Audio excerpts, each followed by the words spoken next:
On the morning of October 15, 1998, the quiet streets of Cedar Grove, Pennsylvania woke to the sound of sirens. Behind the pristine white columns of 847 Maple Street, the body of Robert "Bob" Mitchell, frontrunner for Cedar Grove City Council, lay cold on his kitchen floor, 3 gunshot wounds to the chest, a half-empty coffee cup on the counter, his campaign speech for that evening still open on his laptop. By sunset, police tapes surrounded the house where Bob Mitchell had lived for 20 years, the same house where he'd raised his children, the same house where he'd launched his campaign just 6 months earlier, the same house where he'd promised his wife Sarah he'd win the election and finally fix their broken city. But Bob Mitchell would never give that victory speech. He would never take his seat on the city council.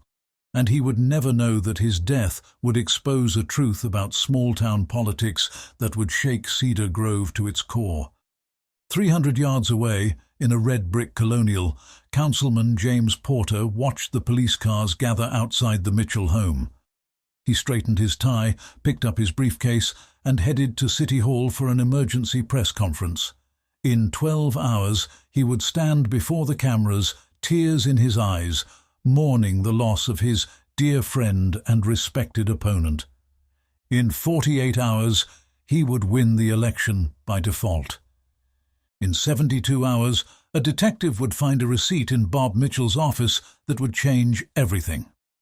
This is the story of how a small-town election turned into a murder investigation, how a respected community leader became a killer, and how one vote became worth more than a human life. Welcome to Cedar Grove, Pennsylvania, population 15,422, where the lawn signs are always perfectly straight, the city council meetings always start on time, and in the fall of 1998, someone was willing to kill for a seat at the table. Cedar Grove wasn't always the kind of place where murder happened. For 50 years, it had been a model of small-town success. The steel mills brought steady work. The schools won state awards. The crime rate stayed low. But by 1998, things had changed. The mills were closing, property taxes were rising, and Bob Mitchell thought he knew who was to blame. For 15 years, James Porter had held his seat on the city council. He approved every tax increase, signed off on every development deal, and watched as Cedar Grove's working families packed up and moved away. His campaign slogan remained the same: keeping Cedar Grove great. But Bob Mitchell saw something different. Mitchell had spent 20 years as a high school economics teacher. His students remembered him for his meticulous attention to detail. Every homework assignment checked twice. Every test score recorded in his leather-bound gradebook. Every penny accounted for. It was this same attention to detail that led him to discover something in the city's budget that no one else had noticed.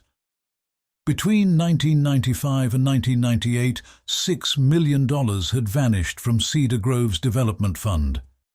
The paperwork showed construction projects that never broke ground, contracts awarded to companies that didn't exist, and at the bottom of every document was James Porter's signature.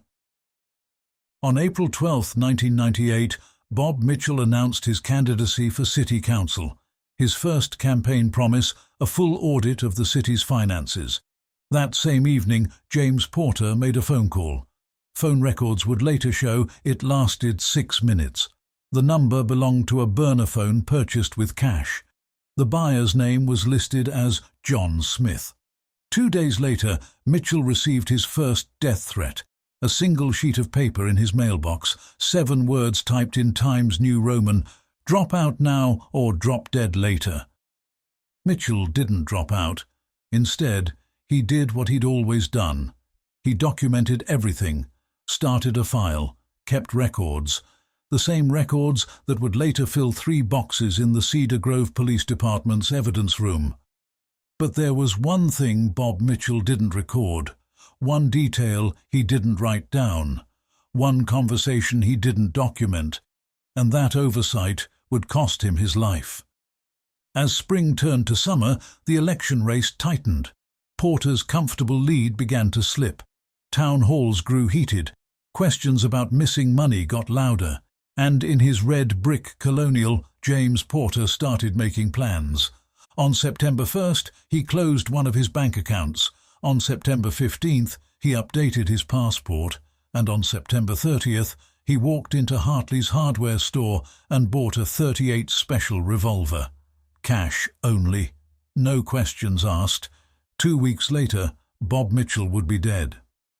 The final month of the Cedar Grove City Council race turned the quiet suburb into a battlefield. Campaign signs disappeared overnight. Anonymous letters flooded local mailboxes. The Cedar Grove Gazette's comment section filled with accusations from both sides. But on October 1st, everything changed. Bob Mitchell called a press conference on the steps of City Hall. In his hand, he held a manila envelope. "Ladies and gentlemen," he said, "I have proof." The envelope contained bank statements, wire transfers, hidden accounts, a paper trail leading from Cedar Grove's development fund straight to an offshore account in the Cayman Islands. The account holder's name, P&M Holdings LLC. The P, investigators would later confirm, stood for Porter. James Porter didn't attend that press conference. Instead, security cameras at First National Bank recorded him emptying his safe deposit box. The contents were never recovered. The polls shifted overnight. Mitchell took a 15-point lead. Porter cancelled 3 public appearances. His campaign office went dark, but he wasn't finished. Not yet. On October 10th, Porter made another call from another burner phone. This time to a man named Michael Reeves, a former security contractor with a record of assault charges. Their meeting at the Golden Cup Diner lasted exactly 47 minutes. The waitress who served them would later tell detectives that Porter left first. Reeves stayed behind, counting a thick envelope of cash. October 14th, the day before the murder. Bob Mitchell taught his last economics class. His students said he seemed distracted, checking his phone between lessons. At 3:45 p.m., he received a text message. "I know what you did with the Henderson contract. Meet me tomorrow, 7 a.m., your house. Come alone." The Henderson contract didn't exist, but Mitchell didn't know that. That evening, Mitchell worked late at his campaign office, reviewing files. Security footage shows him leaving at 9:23 p.m. He stopped at the grocery store, bought coffee for the morning, whole beans, dark roast, the same brand found ground in his coffee maker the next day. At home, he kissed his wife Sarah goodnight, told her he had an early meeting, set his alarm for 6:30 a.m. It would never ring, because at 6:45 a.m., while Sarah Mitchell slept upstairs, someone entered through the back door. The lock wasn't forced. The alarm wasn't triggered. Whoever came in had a key. The coffee maker was still warm when police arrived. 2 cups on the counter, 1 half empty, 1 untouched. Both would test positive for a sedative strong enough to blur vision and slow reflexes. But the killer didn't wait for the drugs to take effect. 3 shots, close range. A neighbor's security camera recorded the sound at 7:12 a.m. 12 minutes later, James Porter walked into City Hall, ready to start another day of keeping Cedar Grove great. He almost got away with it. Almost. Detective Laura Chen arrived at the Mitchell house at 8:23 a.m. In her 15 years with Cedar Grove Police, she'd handled 4 homicides, all solved, all closed. But this one was different. The crime scene told a story that didn't make sense. No forced entry, no robbery, no signs of struggle, just a dead candidate for city council and a coffee maker that was still warm. The first red flag came from the security system log. It showed the back door opening at 6:45 a.m. using the master code. Not the guest code Mitchell gave to campaign staff. Not the temporary code he used for cleaners. The master code. Only 2 people had that code, Bob Mitchell and his wife Sarah. Sarah Mitchell had an alibi. Sleep medication in her system matched her prescription. Security footage from the baby camera in their bedroom showed her sleeping until the shots rang out. The second red flag was the coffee. Both cups contained traces of lorazepam, a prescription sedative. The bottle was found in Porter's bathroom 2 weeks later. The prescription date, October 13th. But the killer made 3 mistakes. Mistake number 1. The key. Police found fresh scratch marks on the back door lock. Someone had copied the key recently. The hardware store's records showed James Porter had visited their key-cutting service on October 12th. Mistake number 2. The bullets. 3 .38 special rounds. The same caliber as the gun Porter bought at Hartley's Hardware. The gun he reported stolen on October 16th, 1 day after the murder. The gun that divers would find in Cedar Lake 3 months later. Mistake number 3. Michael Reeves. On October 20th, he walked into the police station carrying a tape recorder. On it, every conversation he'd had with James Porter, including the one where Porter offered him $50,000 to kill Bob Mitchell. Reeves had turned the money down, but he'd kept recording, and he'd kept the envelope Porter gave him at the diner. The envelope with Porter's fingerprints. The envelope stuffed with $100 bills traced back to Cedar Grove's development fund. Porter's arrest came on October 25th, 5 days before the election he would never win. The footage played on every news channel. Cedar Grove's longest-serving councilman led out of City Hall in handcuffs. In his briefcase, detectives found a letter of resignation dated October 16th, a one-way ticket to the Cayman Islands scheduled for November 1st, and a leather notebook containing every detail of his plan. Every detail except one.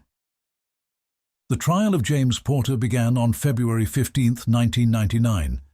The Cedar Grove courthouse had never seen such crowds. Every seat filled. Every day for 6 weeks. The prosecution's case seemed perfect. The gun, the sedatives, the recordings, the money trail. District Attorney Marcus Thompson had won 47 murder cases in his career. He thought this would be 48.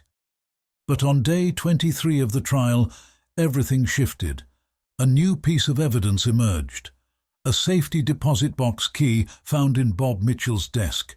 Inside the box, documents dating back to 1985, long before Porter's corruption began, long before the missing millions, long before the murder.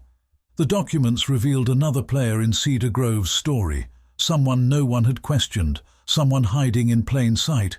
William Hayes, Cedar Grove's city treasurer for 30 years, the man who approved every budget, signed every check, managed every account, the same man who had hired Bob Mitchell's wife Sarah as his assistant in 1997, the same man who had access to every security code in City Hall, the same man who had recommended James Porter run for City Council 15 years ago. Detective Chen reopened the evidence boxes, reviewed every file, and found what everyone had missed. The offshore account wasn't registered to P&M Holdings, it was registered to P&H Holdings. P for Porter, H for Hayes. For 30 years, Hayes had orchestrated everything, using Porter as his public face, his puppet on the city council. But Bob Mitchell had gotten too close, had found the real papers, the real accounts, the real mastermind. Hayes disappeared the day the safety deposit box was opened, his house empty, his accounts drained. A letter left on his desk addressed to James Porter. Inside, a single sentence. "You should have checked the coffee cups for prints." The third coffee cup. The one found in the kitchen sink. The one no one had tested. It had Hayes's fingerprints. On April 30th, 1999, James Porter was convicted of first-degree murder. He received life without parole. In his final statement to the court, he looked at Sarah Mitchell and said 7 words. "I didn't know he was drinking coffee." William Hayes was never found, the missing millions were never recovered, and somewhere perhaps he's still watching as Cedar Grove rebuilds, as new council members take their seats, as the city moves forward. But in the archives of the Cedar Grove Police Department, 3 boxes of evidence still sit on a shelf, still waiting, still holding secrets. And on quiet nights when the office is empty, Detective Chen sometimes pulls them down, reads through the files one more time, looking for the answer to one final question. Who else knew? Because in Cedar Grove, Pennsylvania, population 15,422, where the lawn signs are always perfectly straight and the city council meetings always start on time, someone still holds the master code to a dead man's house. Someone still knows where the money went, and someone still has a key to a safety deposit box in the Cayman Islands. The case is closed, but the story isn't over.